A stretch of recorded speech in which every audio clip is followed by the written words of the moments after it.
The block between 300 and 400 South on Main Street, Salt Lake City, was a little sleepy until a new concept you may have heard of called Whiskey Street opened its doors over a decade ago. It invited crowds back to downtown with its sophisticated and fun atmosphere, inspired cocktails, and elevated pub fare, which was immediately mirrored in its sister gastropub as the spot next door became available and a horse came charging down onto Main Street, Salt Lake City. White Horse Spirits and Kitchen, that is. And what can we say? A legacy was born. White Horse honed in on a menu filled with fresh oysters and fish, unique cuts of meat, local produce, and chef-driven inspirations created by executive chef and partner Matthew Crandall, along with carefully crafted cocktails, ciders, and a spirits menu curated by whiskey maestro and operating partner Jason LeCates. They've even opened a location out at the Salt Lake City International Airport. Let's say there was no sign of slowing down the success of White Horse when we sat down with Matt in July of 2025. Now, after a devastating fire brought operations to a halt in August 2025, White Horse has reopened its doors, restored nearly identical to how we remember it. And between Whiskey Street and White Horse, we're able to hire back around 50% of its staff. Its foundation holds something even stronger than before. A story of community, support, hope, love, and resilience. We celebrate that extraordinary full circle moment and all the ways White Horse makes our culinary culture more delicious. This week on Taste Utah.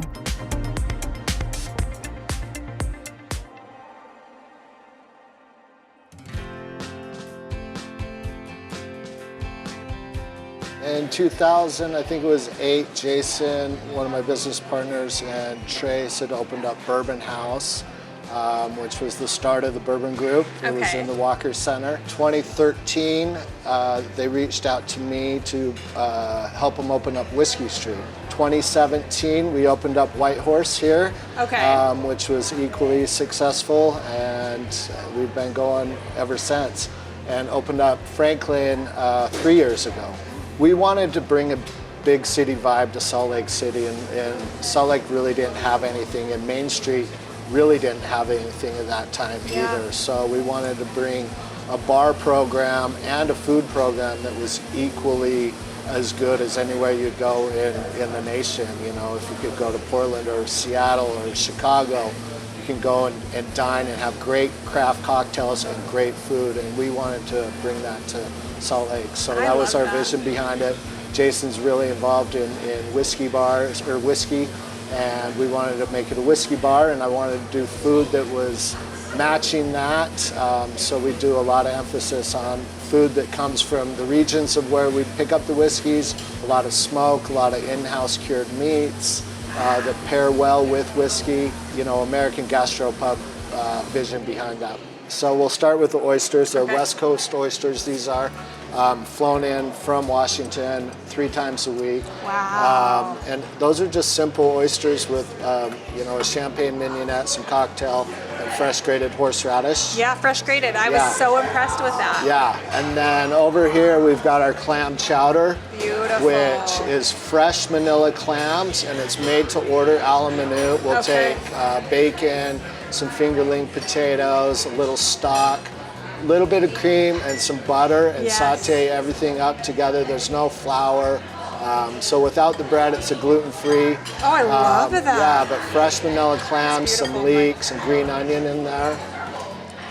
So good. Here we've got our Brussels sprouts that are flash fried with our house-made bacon. They're served over a little soy bonito broth, sweet soy, some bonito flakes. Beautiful. It's got some dynamite aioli. I love it. Flavors, textures, crunchy, crispy. Sweet, salty, smoky with the bacon. All the good things. Right. In front of you is our pan-roasted duck breast. So it's a duck breast that's seared skin side down to crisp up the skin. Yeah. It's got some roasted fingerling potatoes, more Brussels sprouts, and then a sour Utah cherry barouche, which is Utah cherries from Woodiat Cherry Farm. And where is that? It's out in Willard, Okay. Utah. So yeah, they're at the farmers market. Yeah. We'll pick them up from those guys. Kind of like Fruit Highway? Yeah. Highway yep, 89? Okay, yep. cool. Yeah, they got a great cherry farm out there. Port wine reduction, and then just a little bit of butter in with that sauce. One of my favorite entrees. It is decadent. It is Isn't it so nice? good. Yeah. All right, and then let's hit up the beets. So salt roasted beet salad. Okay. You've got chiogas, your purple and yellow beets, so a little bit of whipped goat cheese, arugula, champagne vinaigrette, and then it's grated with some more fresh horseradish and orange zest. Gorgeous. And then certainly not Our Wagyu- least, but it is last. Yeah, our Wagyu steak. Yeah, it's a Zabuton steak from Snake River Farms. Okay.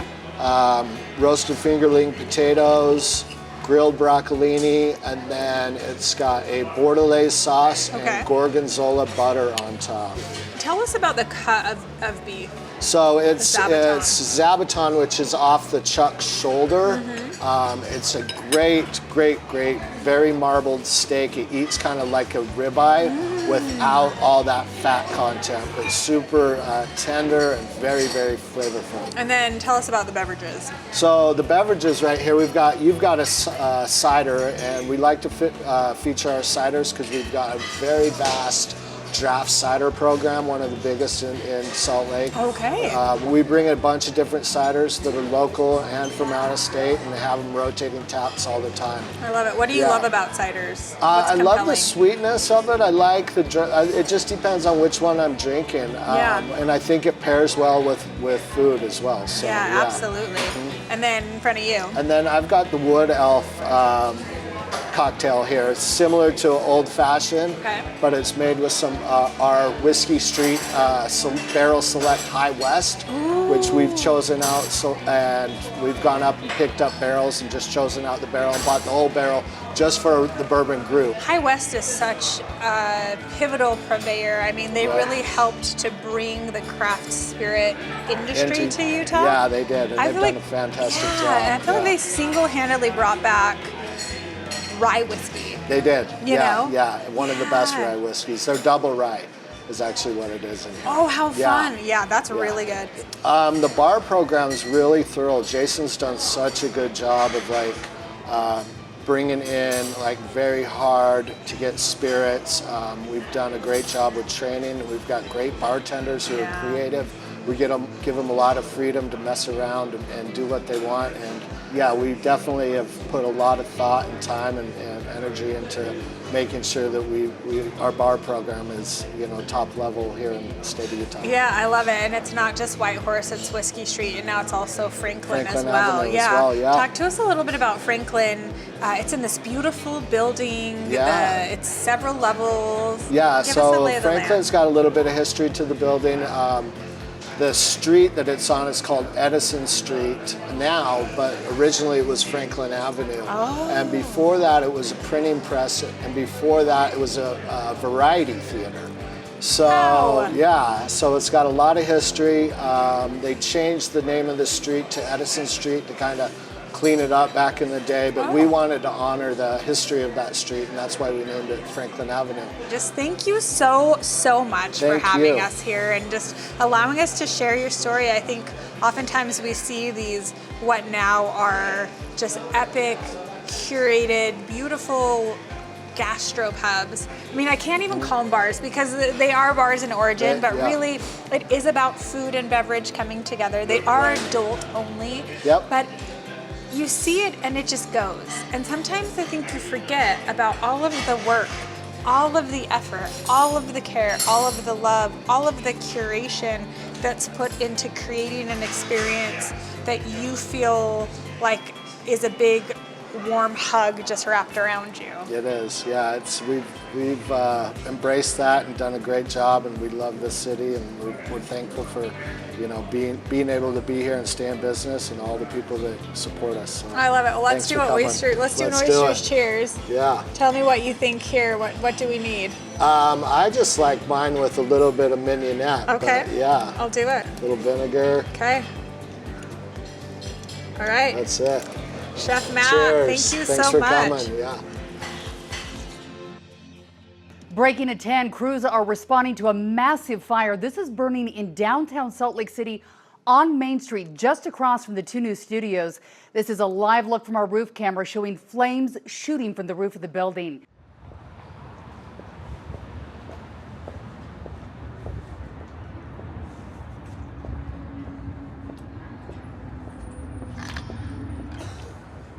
So I think it was end of August 20 something, somewhere in there. We got a phone call. I had just gotten back in town and we got a phone call saying, we got good news and bad news. Good news is there's a fire, it's not coming from our building, but bad news is our buildings are full of smoke. Who called you? One of the managers, okay. Yeah. So I got in my car and I came down and noticed there was a bunch of smoke coming out of our neighbor's restaurant's window where the fire had started. And at that point, I got on the phone with Jason, was telling him what was going on. The fire department was here and they were trying to locate the fire. They really couldn't get to it from the back alley and see where it was at. And I think within 20 minutes of me being here, the roofs had started on fire and you could see that it was just traveling so fast that it got over to Whiskey Street and there was nothing they could do about it.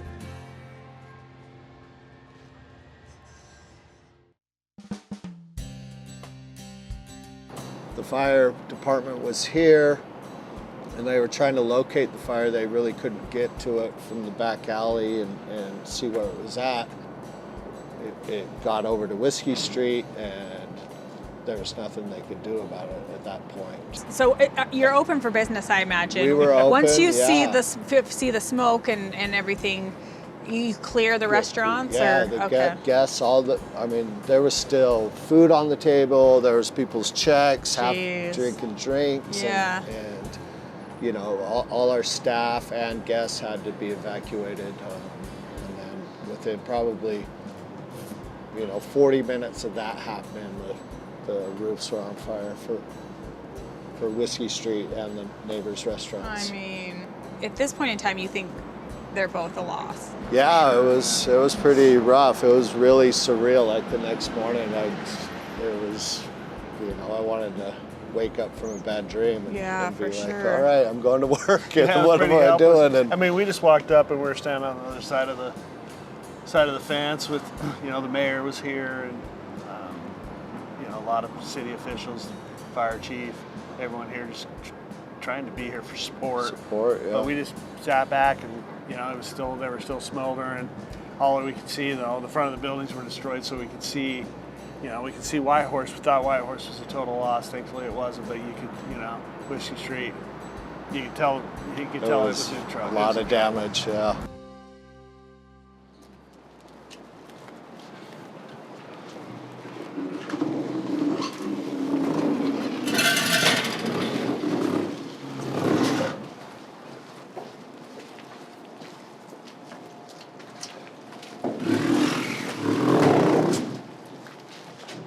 So this is the back of Whiskey Street.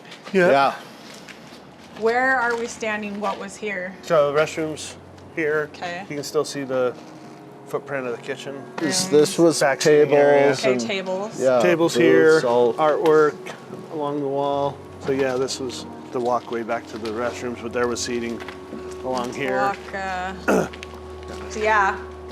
Wow. Holy cow.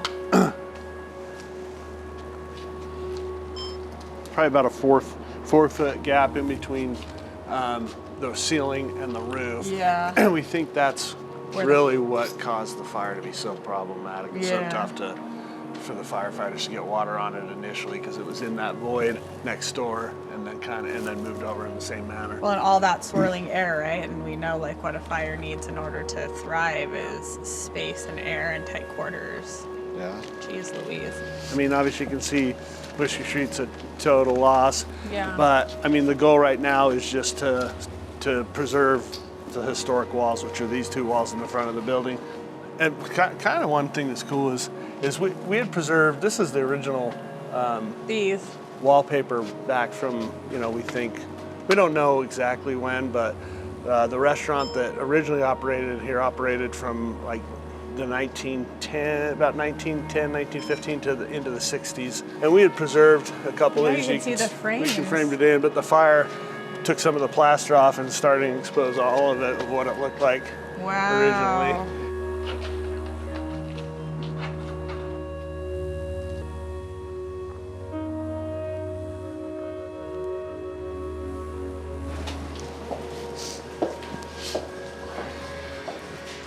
So obviously roof on in here. Yeah, the roof's on, a little bit of patchwork, but it's almost waterproof. The firefighters were able to keep it out of White Horse.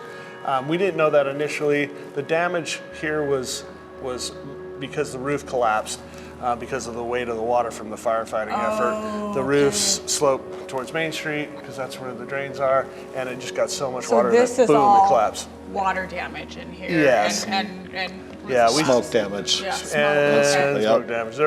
You couldn't even see your hand in front of your face. There was so much smoke in Oh here. my gosh. Were either of you here that night? I was. You were? Yeah, Okay. we both came down and watched the fire. I got the phone call, let Matt and my other partner Trace know. They got down here pretty quick. They were out back where we met, and they were giving me the play-by-play within 20 minutes. Within a half hour of the fire starting. It was pretty clear that Whiskey Tree was going to burn to the ground. Yeah. I got a text pretty quick that Whiskey Tree was on fire. It was pretty surreal. pretty emotional.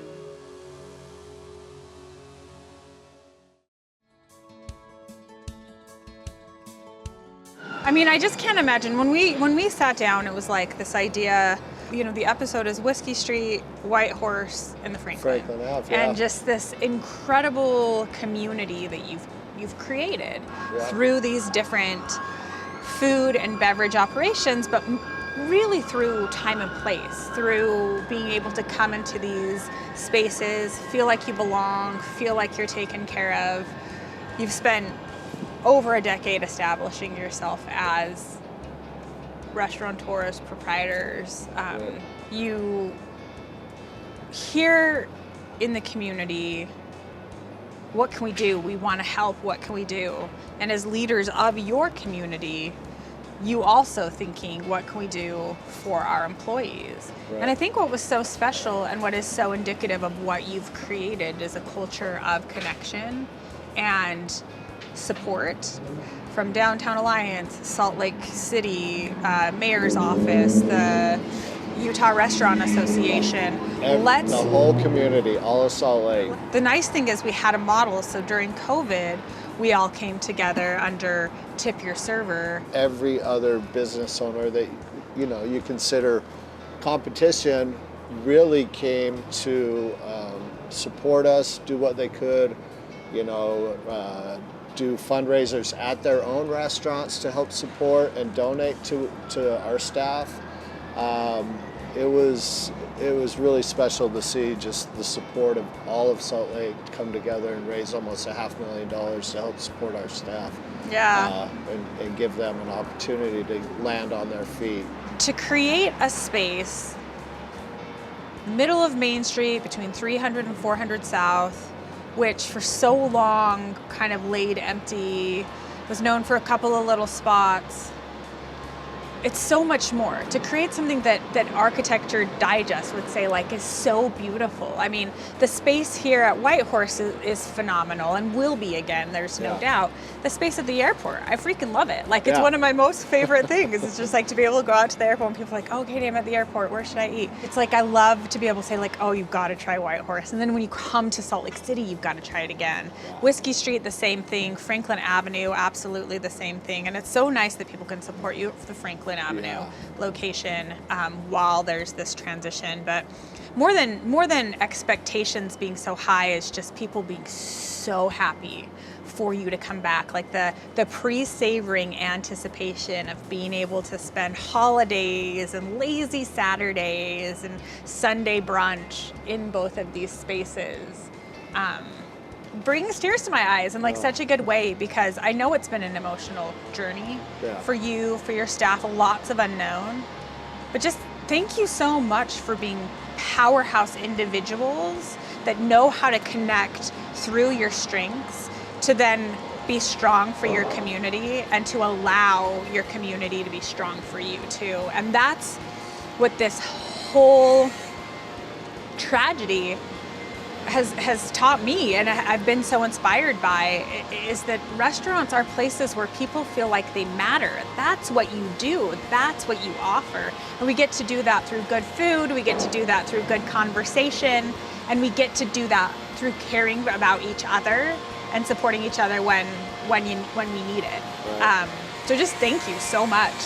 We just want to thank the community, all of Salt Lake, our guests, our staff, the city, the mayor, you guys, just for all the support over the years. We'll be back. We'll create more memories here, and we look forward to it.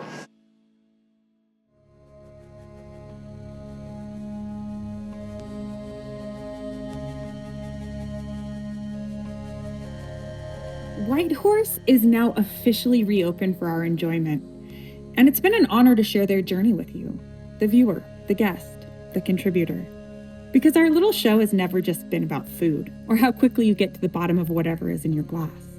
Utah food, restaurants, gastropubs are about the space, the faces who fill it, the hands that prepare it, and the hearts that seek it out in search of a connection. Hospitality is founded on places where community can gather and sit with like-hearted people.